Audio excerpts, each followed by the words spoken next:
Hello everyone, this is Alex Pat and welcome back to my channel. Today we are doing a personal podcast on the very sad ending of this era of Chicago Cubs baseball. This era came to a close on July 29th and 30th with the trading away of pretty much the entire core outside Wilson Contreras and pretty much officially declaring a full rebuild. I know that Jed Hoyer and Tom Ricketts have used other terms, but I think fans see what this is as a rebuild. So 2021 is the end of an era that started off so promising, so well. It accomplished the ultimate goal, but it also feels us leaving very, very empty for a number of reasons. But before I want to go any further, I do want to plug the other show I do with Sean Hopman, Bill Swirsky Sports Talk Chicago. You can head on over to SwirskySports.com, check out Bill Swirsky Sports Talk Chicago on iTunes, Stitcher, or YouTube. There we talk about all 5 major Chicago teams: Bears, Bulls, Blackhawks, Cubs, White Sox. We're going to be talking about this same subject on that show coming soon, so be sure to head on over to Swirsky Sports and listen to Sean and I as we talk. But I wanted to do this podcast on my channel just with me reflecting on my thoughts, not necessarily going into details about the trades of these guys, but just how this era ended, how it went so well and then so wrong. I mean, just reflecting on the whole journey, because it really was a crazy journey from bringing in Theo Epstein in 2011, still waiting for that elusive World Series title that we had not seen in over a century, basically being told that we are going to make this happen. We're just going to have to be a little patient. It's not going to happen overnight. And not only are we going to try to win a World Series, we're going to try to build a team that is going to contend for multiple World Series and stay in contention for a very, very long time. This all happened about a year after the Ricketts family took over from the Chicago Tribune.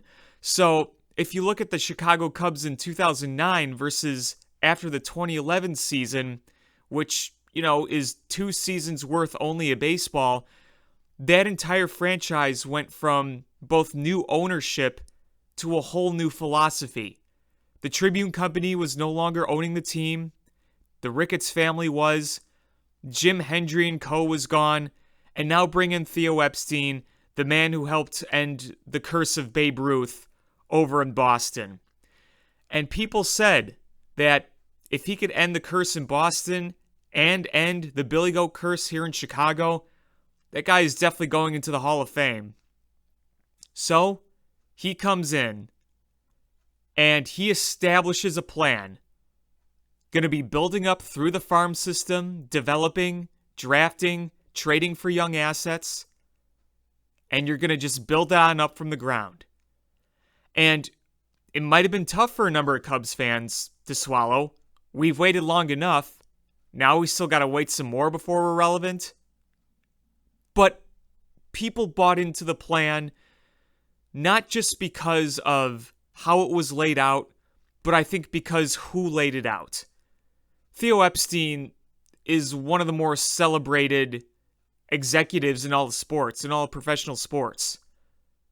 I mean, if this same type of rebuild would happen under, say, Jim Hendry, no disrespect to him, but I don't think people would have bought into that much. Jim Hendry wasn't a guy to develop from within, and to be fair to Jim Hendry, he was kind of pressured by the Cubs to sign a bunch of guys like Alfonso Soriano to try to increase their value. And, I mean, to his credit, he did get them a couple of division titles, but they never went anywhere under Jim Hendry.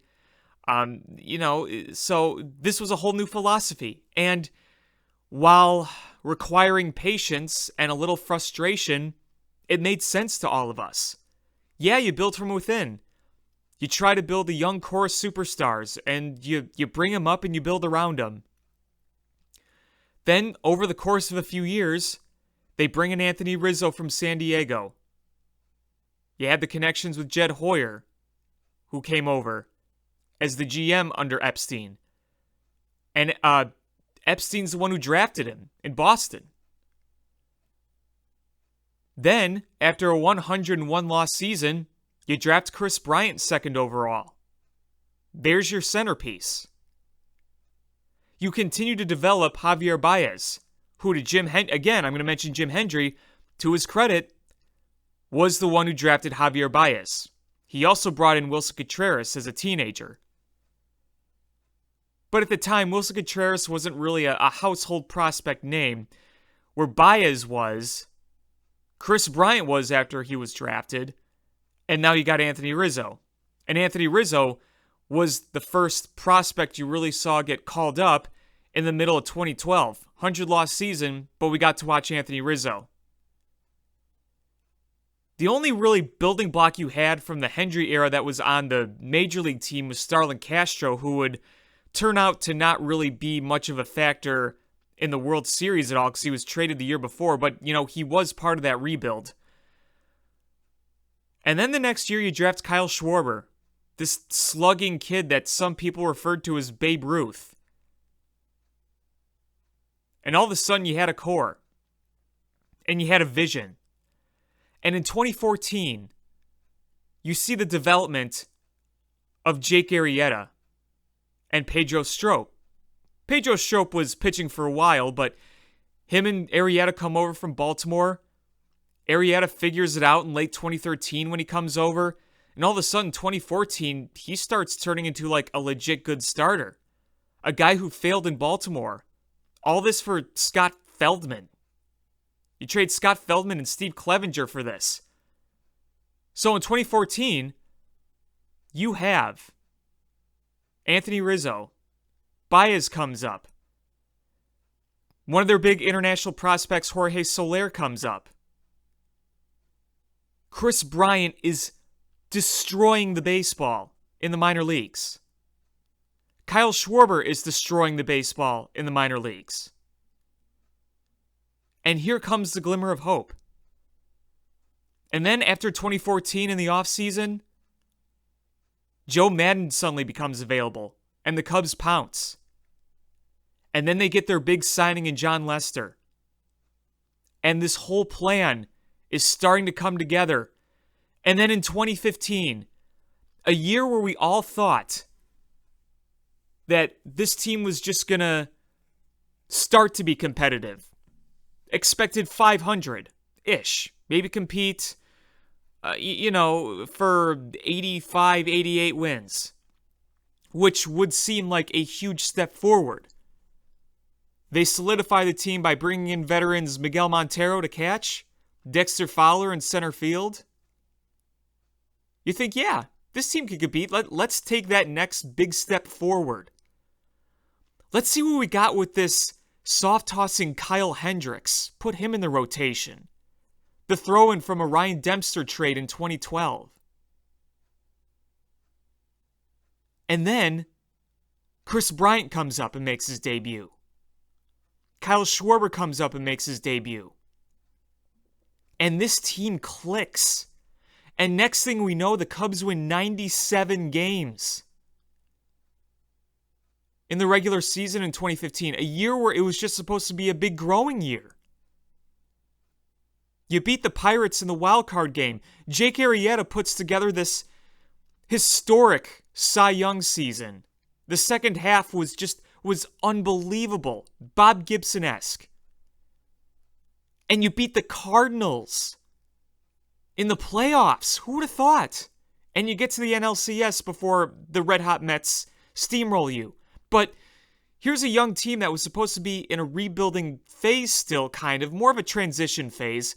They win 97 games and they make it to the NLCS.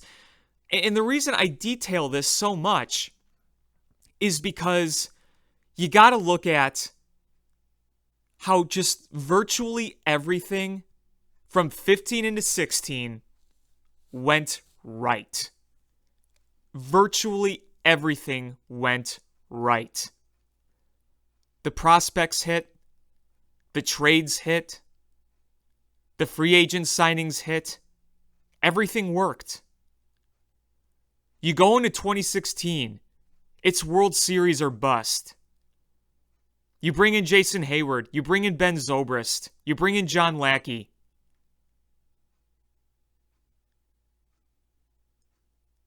And then all of a sudden, you look unstoppable. And they were, essentially. You win 103 games in the regular season, despite Kyle Schwarber tearing up his knee in the first week of the season. You didn't have him all regular season, you won 103 games. And then you go on and win the World Series. You beat the Giants, you beat the Dodgers, and then you're down 3-1 in the World Series, and you win it in 7 games, 8-7 and 10, the rain delay, the Zobrist go-ahead double, the David Ross final home run off Andrew Miller, the leadoff home run from Dexter Fowler, Rizzo and Bryant both having big World Series. I mean, and then the amazing story of Kyle Schwarber coming back. He comes back from destroying his knee, and he tears it up in the World Series. And you can look at that old rule where you had to go and play the All-Star game to determine the winner of home field advantage. That was the final year of that, and honestly, it helped the Cubs. It helped them in that World Series, having Kyle Schwarber's bat in there. They won 3 of their 4 games in that World Series on the road in Cleveland. They really did not look very good at Wrigley Field in those 3 games. They lost 2 of 3 at Wrigley. They didn't score runs at home. They scored runs in Cleveland. They blew out Game 2. They blew out Game 6. And they scored 8 to win Game 7. And look, we could spend hours talking about that 2016 season, how they got off to that historically good start, how they had a historic run differential, how their defensive run saves, according to the Fangraphs metrics, all through the roof. The pitching rotation was lights out. You acquired Aroldis Chapman for Gleyber Torres, a steep price to pay, but when you win a World Series, it's 100% worth it. And this team was still so young. And this is where we look back and we can look at some of the sadness. Because the world was their oyster. When they paraded down Michigan Avenue and across the Chicago River with 5 million plus people in the city, one of the biggest gatherings of human history, to witness this historic parade on a bright sunny day with National League MVP Kris Bryant with a championship belt, with Dexter Fowler with a victory cigar in his mouth, with Anthony Rizzo holding up the trophy in front of everybody's confetti is flying down on him. On the most joyous day to be a Cubs fan in the history of Cubs fandom. We stood and watched and we said, this isn't going to be the last of this. We want more parades. We want more champagne being sprayed. We want more fireworks blasting in the sky the night they win. The night they won, there were fireworks and horns honking and cheering and crying and just those special few days from the moment they won to the celebration that night to the parade. I mean, it was just the most magical feeling ever, a dream come true. And we wanted more and we expected more. The core was young. They looked like they were ready to take on the world for the next decade or so. People were talking dynasty. We had every reason to believe that this team was going to compete for multiple championships. Every reason. It was not crazy to think they could at least win another one. Not crazy at all. A few years later, they haven't been back to the World Series. They haven't won a World Series. They haven't won a postseason game since 2017. They haven't won a postseason round since 2017. They're missing the postseason this year. They missed the postseason in 2019.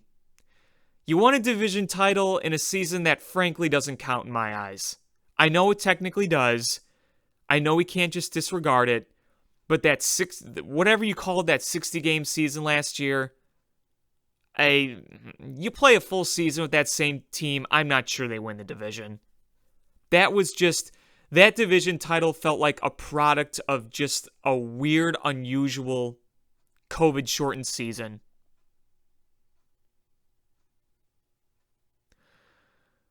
It's been quite the downfall. It's been frustrating to watch. And the downfall, people could say the downfall started since the World Series, but I would maybe argue a little different. If you look at what happened the year after in 2017, yeah, a lot of things regressed. Some of it was natural regression, to be honest. When you put up historical numbers like you do in 2016, no matter how good you are, it's hard to replicate that 2 years in a row. To have the run differential that they did in 2016, to have the pitching ERAs and FIPS and WHIPs and all that good stuff. Hard to replicate that 2 years in a row.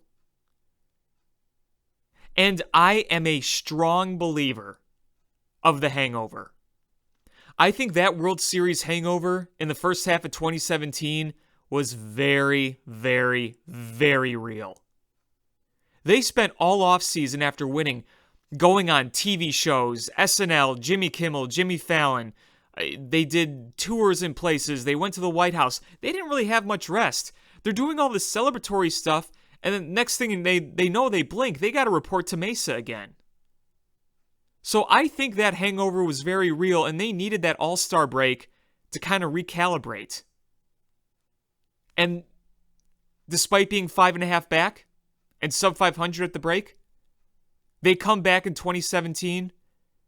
They win the division. They overtake the Brewers, and they win it with about a week to spare-ish. 92 wins for a team that was sub 500 at the break. I still would argue that 2017 team was a damn good one. Even without Dexter Fowler at the top, it was a pretty damn good team. And they won the NLDS, a thriller against the Nationals, and then they just got flat beat by a much better Dodger team. And they were running on fumes at that point. They ran out of gas.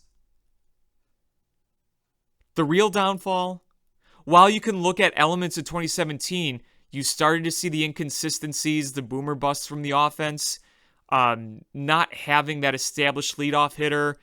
Yeah, some of that stuff did start in 2017. There's no doubt about it. But 2018, the end of 2018 is where I would argue the real downfall began. When you're sitting in September looking like you're going to easily win the division, and then here come the Brewers, the offense breaks. And look, getting to game 163 after having a nice lead, the Cubs offense started to crack, yes. But you were still winning games with your pitching. You had the big signing in Yu Darvish, who didn't work out that first year. He got hurt. And Chris Bryant battled injury. But you were still in position to win the division, and they didn't play that awful record-wise in September. The Brewers just had to do the unthinkable. Like, they had to, win out the last week of the season to force a 163, and they did. You could replay that week 9 out of 10 times. The Cubs would win the division. The Brewers got unbelievably hot and did the unthinkable at the right time. The problem is that the Cubs still controlled their own destiny, whether it was 163 or the wild card game. And you scored a grand total of 2 runs. And the next thing you knew, the season was over, and a streak of making it at least to the NLCS 3 years in a row ended. And you watched both the Brewers and the Rockies celebrate on your field. But there was a lot more to that September. In addition to the offense breaking, you had the disgusting, disturbing allegations of Addison Russell, in which led to a suspension. And when that came out, it felt like things kind of went downhill from that.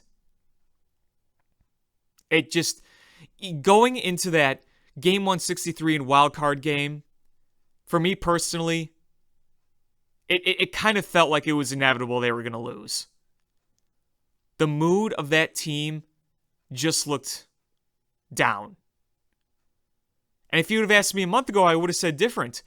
The David Bodie Grand Slam, when that happened in mid-August, it felt like that could be another team of destiny again. Yeah, Chris Bryant hasn't been healthy, and yeah, you lost Yu Darvish, but they're still winning crazy games, and you brought in Cole Hamels to help out. You brought in Daniel Murphy, the guy who killed you in 2015, to help be an offensive presence. You still had Anthony Rizzo healthy. You still had Baez healthy, who was on his MVP-type season. Your rotation was pretty good in addition to Cole Hamels. You still had John Lester. You still had Kyle Hendricks. But it all came down. It just all fell down. Whether the Brewers got hot or not, even if the Cubs did win that division, the direction that team was going in, you could easily say they could have just lost in the NLDS anyway.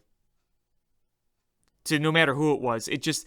You can see things just kind of crumble a little bit at the end of 2018. And then you go into the offseason saying, you know what, there's some big free agents on the board. There's Manny Machado. There's Bryce Harper.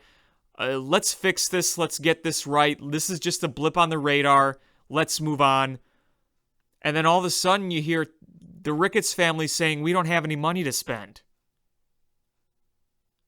And at first people are like, no, like that report's baloney. I don't believe it. And the next thing you know, they don't spend any money. They don't have a budget. You're basically rolling back the same team in 2019 and you don't have a closer. And then comes 2019. The first year with this full core, you don't make the postseason. You saw a 2019 team where the core actually was good. Anthony Rizzo had a very good year. Chris Bryant had an all-star year. Wilson Contreras had an all-star year. Javier Baez was doing very similar things to what he was doing the year before. Jason Hayward hit 20-plus home runs. Kyle Schwarber hit a then-career-high 38 home runs. The core was doing very, very well. But the supporting cast was not. The bench was bad. The bullpen was bad. And the rotation was shaky. Lester was showing big signs of decline. Cole Hamels was showing the signs of decline. You had a really good core, but everything else around it wasn't good enough. And you blew so many games. The game that summed up that season was the Bryce Harper walk-off Grand Slam game. Everyone remembers that. Even bringing in Craig Kimbrell didn't help. Because he came in the middle of the season, tried to get back to it, and he was bad. He was really, really, really bad. And then you had injuries at the end of the year. Rizzo hurt his ankle. Baez had a broken bone in his hand. I can't remember which one. Craig Kimbrell kept getting hurt. The only good sign what was happening in late 2019 was Yu Darvish was returning to form. But it wasn't enough to help get you to the postseason. So October, you sat out. And that is where things really started to get questioned about this front office, what the outlook was, and was this team going to spend any money? And they didn't spend money in the offseason. And then the pandemic hit. 2020, like I said, was kind of a BS season in my books. But what was really telling about 2020 was the fact that they made the postseason. You played the Marlins at home. A 3-game wildcard series. And you just get shut the hell down. Get swept in 2 games, scoring 1 total run. The 1 run was an Ian Happ home run. And they don't do anything else. That right there, I think, was the signal of the end. And then Theo Epstein left in the offseason. I'm also forgetting one important thing going into 2020. 2019 was the last year of Joe Maddon. They mutually agreed to part ways.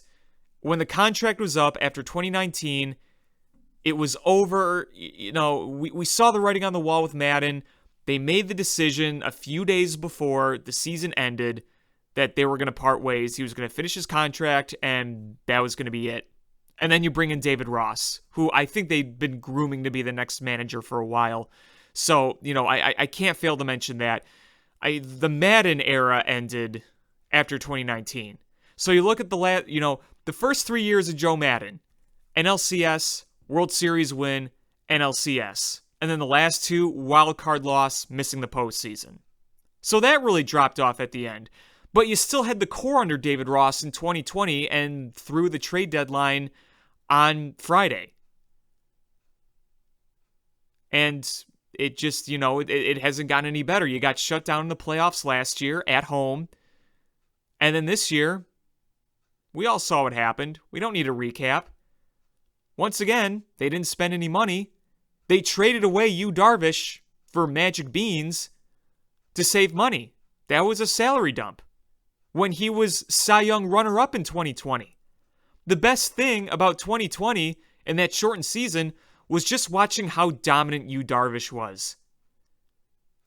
Granted, some of those prospects that came back for Yu Darvish, one of them is Reginald Preciado, and he might be something. But I'm not going to go into too many details about trades and moves or whatnot. My whole point was they went into the season, front office management, knowing that the future was the ultimate goal. And I think they knew that this was the end. I mean, Epstein left. He didn't want anything to do with this. Jed Hoyer has got his work cut out for him. He's already made the big first steps in trading away a ton of people. Trading away Anthony Rizzo, Javier Baez, Chris Bryant, Craig Kimbrell. Also, if you want to count these, Ryan Tepera, Justin Williams, and Jake Marisnick. And now it's all about building up that farm and developing prospects. It is a new era. But to just recap everything I said, they win a World Series. The future looks so bright. And gradually, year by year, it just fell. NLCS loss, wildcard loss, no postseason. And then, you make the postseason in a crazy season, but you score 1 total run in 2 games. So, you didn't do anything in the postseason. And we saw how big this core came up in the postseasons in 2015 and 2016. Ever since then, Bryant, Rizzo, both those guys have really struggled in postseason play. The offense has shut down the past few years in the biggest games.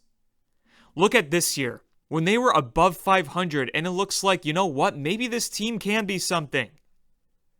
They go on that 11-game lose streak. That sealed the deal. That made Jed Hoyer's decision easy. This era officially ended when the Cubs were on that horrific losing streak and they had a 7-0 lead right off the bat in Milwaukee, and in the blink of an eye, the Brewers doubled up on the Cubs. That day, that game, was the official time of death of this era. That game told us right then and there, it's over.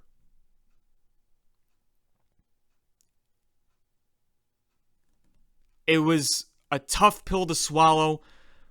It was gut-wrenching, but I think some fans kind of had a sense of closure saying, you know what?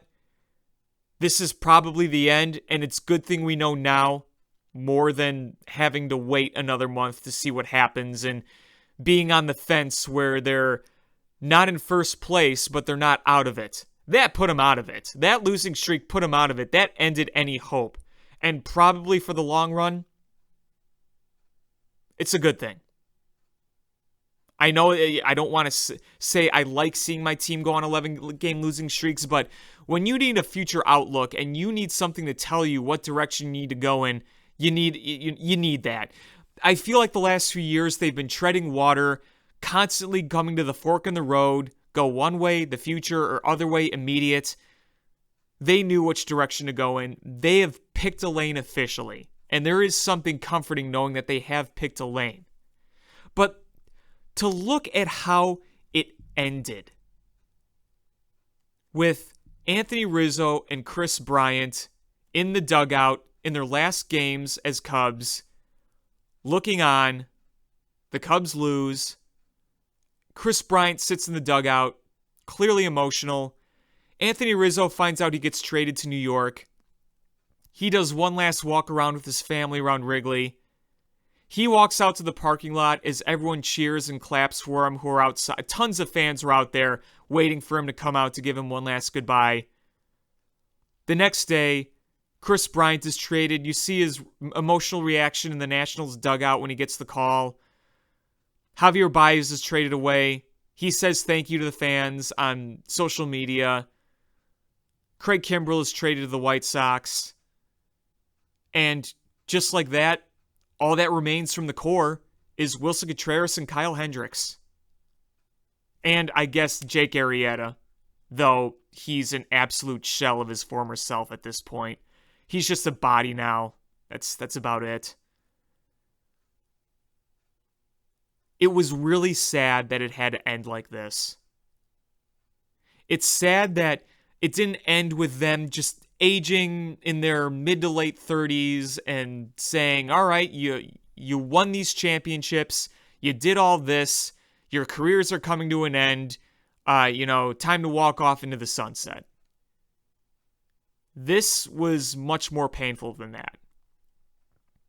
This was saying goodbye to a golden era that we wanted more of. But at the end of the day, this core gave us what we had all waited for. A World Series. 2015 through 2017, 3 years of making the NLCS and winning a World Series. No living Cubs fan got to see a run like that. From 2015 to 2018, you won at least 92 games. 97 in 15, 103, 16, 92, 17, 95, 18. Despite everything that went wrong in 2018, they still won 95 games, which is pretty amazing. You missed the postseason the next year, you still had a winning record. And then, if you want to count it, 2020, you won another division title. This is a run we never saw before by the Cubs. It was a big deal in 07-08 when they made back-to-back postseasons and didn't go anywhere. When I was a kid, my first core memories, was about 2001, and them winning like 84 games or whatever it was that year was kind of a big deal. I'll never forget what a huge deal it was when they won the division in 2003. Before that division title in 03, before they clinched that, the Cubs had made the postseason a grand total of 3 times since 1945. 84, 89, 98. That was it. And now, we look back at 2015, they'd made the postseason every year but one from 2015 to 2020. And sometimes I look back and wish I appreciated it a little more after the World Series. In 17 and 18, despite ending in disappointment, we saw a 92 and 95 win season with a lot of crazy and great fun wins. After they won a World Series, we were watching them continue to win games after they had won a World Series, a post-cursed world. We still had a lot of fun memories. Whether it was walk-off grand slams or walk-off bunts or, we had some no-hitters sprinkled in there. Epic comebacks. We saw a lot of great games. And even if the postseason results weren't there, there was still a lot of fun to be had at the ballpark. Even in 2019 when they missed the postseason, there were some really fun games to watch that year. And now that era is gone. It's a new era now. We're rebuilding. And I could only hope that this rebuild can go smoothly and bring us another golden era of Cubs baseball and another championship. But I have my concerns and doubts. Yeah, they've gotten a lot more prospects, but you look back at the Epstein rebuild, and I mean, you were so excited about these guys with superstar potential. You look at the Cubs farm now, and you see some potential in there, but where do you go, man, that's a Kris Bryant-like superstar, or that's an Anthony Rizzo-like superstar, or that's a Javier Baez-like superstar. You never know. Some of these guys can develop into that. I'm not saying they can't. I just, right now, it's hard for me to say the future is bright, even though I think Jed Hoyer has done a pretty good job restocking the farm. I don't know when this team is going to be a legit contender again. It could be sooner than we think, or it could be a long time. That's the thing about prospects, you just don't know. And that's what makes it uneasy too, because what are the chances things work out as smoothly as they did in 2015, 2016, where virtually everything went right? Even though a lot of those guys didn't develop into who we thought in the coming years after 16, like Albert Almora, like Ian Happ has been very inconsistent. He's shown promise, but this year he's dipped off again. You look at guys like, Addison Russell was a bust for many reasons.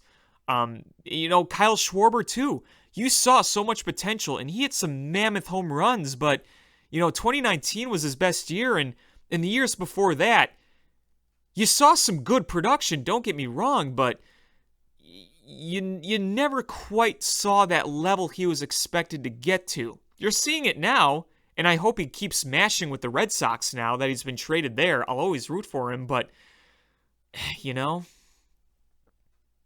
still, 2015, 2016, everything came together, and every prospect that came up contributed somehow. Even in 2017 when Ian Happ came up, he hit a lot of home runs. Albert Almora, he hit the ball pretty decently. And Kyle Schwarber, yeah, he was sent down midseason and had a lot of strikeout troubles, but he still hit plenty of home runs. Plenty of big ones, too. And Kris Bryant and Anthony Rizzo, they didn't quite do what they did in 2016, but they still produced. And then Baez got, more playing time and started to grow more, as did Wilson Contreras. That was his first full year. So you saw just a lot go right those first few years, and then everything just came crumbling down, and you just wonder, in this next phase, are they going to grow like they did the first time? The last time, I should say. I don't know, man. It's going to be a rough few years, I think. I think we got to prepare ourselves for a rough few years. There is so much more we can talk about, what's gone wrong since they won the World Series. Depleting the farm system, trades not working. We all know about the Jose Quintana, Eloy Jimenez trade, and yeah, I admit that hurts now, but,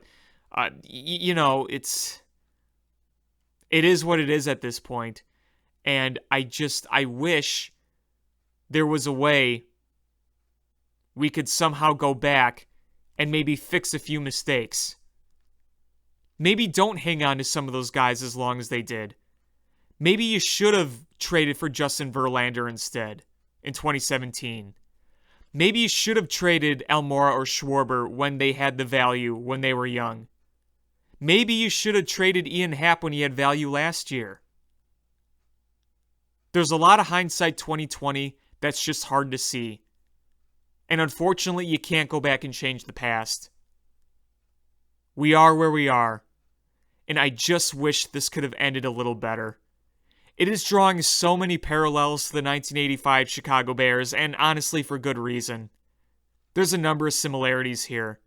The picture of Kris Bryant in the dugout all emotional, people were comparing that to the picture of Walter Payton after he fumbled the following year after the Super Bowl, and they ended up losing to the Washington Redskins in the playoffs. Yeah, I mean, and think about it. Walter Payton and Chris Bryant, those were two of the more quiet leaders in Chicago sports history. So even more reason to kind of look at that with similarity. But that's really my sum of everything. And I just hope that we're going to see things turn for the better soon. But I'm preparing this to be quite a project for the Cubs. And I think fans they're going to need to buckle up and get ready for this. And I know we've gone through this before. What's different about this time is it's not building towards the ultimate goal, which I think was such a motivating factor for that core in 2015-2016 to win that World Series. We're in this position because of failures across the board. And I don't want to sound too harsh, but I mean, some people want to blame ownership. Some people want to blame Theo Epstein. Some people want to blame the players. Really, the reasons for the way this all came down, it's really a team effort. The front office didn't develop talent like they should have after 2017. They just couldn't develop more from within the system. They made trades that just didn't work out. Some of it could have been ill-advised. Some of it just made sense at the time and it just flat didn't work, which happens. Some of it is the players just not playing to the potential we thought. Some of it, you could say, is key injury. And then you could say some of it is the ownership not willing to spend or invest in long-term solutions with the core. I think you can look at all of it. It's all a factor. Is Tom Ricketts part of it? Yes. Is he all of it? No. Is Theo Epstein part of it? Yes. Is he all of it? No. Is the core part of it? Yes. Are they all of it? No. It goes around. And, there's no I in team. I know that's cliche, and I'm not really sure it even applies to this, but you get what I'm saying. It's an organizational group effort. So that's that. I just want to say to Theo Epstein, Anthony Rizzo, Chris Bryant, Javier Baez, thank you guys so much for giving us the ultimate gift, a World Series championship. You will always live in our hearts. And while we were showing frustration as fans over the past few years, know that deep down, we appreciate you guys pretty much more than any other Cubs player over the past few decades. Yeah, we like Sammy Sosa, Mark Grace, Ramos Ramirez, Derek Lee, but you guys gave us the ultimate gift of a World Series championship. And we will never forget it. Never, ever, ever forget it. It was a magical time. And wherever you are in your careers, I hope you do well. I sincerely do. And with that, I say goodbye and thank you everybody for listening. Until next time, go Cubs.